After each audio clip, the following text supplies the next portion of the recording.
dito. Dami pa ng tahong, no? Sa akin wala doon, pre. Ha? Ako dito, hindi na kami.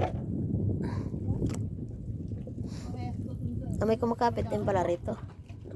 Marami nga. Dami kami. Marami.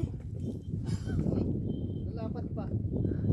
Ito yung tahong nila, Clarice pa. Ito tahong nila Clarice, no? Ito, no? Ganyan nga, malapat. Ayaw nga ano yun, ayaw na nga paggalaw nila yan eh, kasi isama na sa benta yan. Ay, sama na. Kasi nga kung walang laman to, Hindi mabibili. Oo. Kaya ayaw rin paggalaw ng ano. Eh, paano yun pag pwede kausapin yung lalaki? Kahit sa video call. Kunin ko yung number mamaya para ipasa ko sa'yo. Sige. Kasi yung anak naman din ang may gusto niya ito ibenta. Oo. Anak. Ang anak. Alam na ng anak. Nandiyan yung anak eh. Ano dyan ang anak? Oo. Alam na.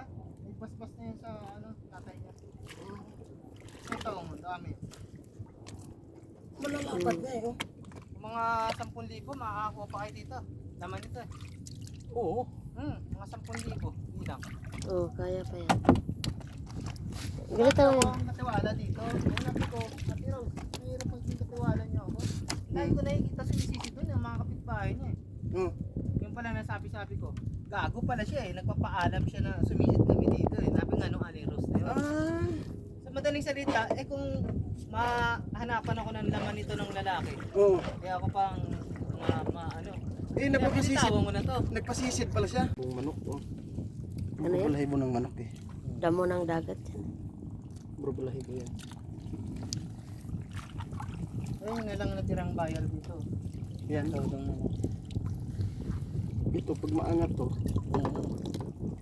Kung maangat mo to, ang dami tayong taong yan, Dre. dami nga to. Yan dyan, oh, nawala na yung mga ano namin dyan. Yung dala namin. Hindi Yan? na kinaya. Pero may ano pa to, hindi to patid ang mga ano. Hindi, Tali? patid to. May patid May tali na pala bang, wala na problema. Eh, ano lang, palutangin lang na, no? Palutangin, kailangan talaga kompreso rin to. Dahil baon to eh. Dami-daming tali ito. Tanong mo dyan. Ah, nabaon yung iba nito. Uwi na.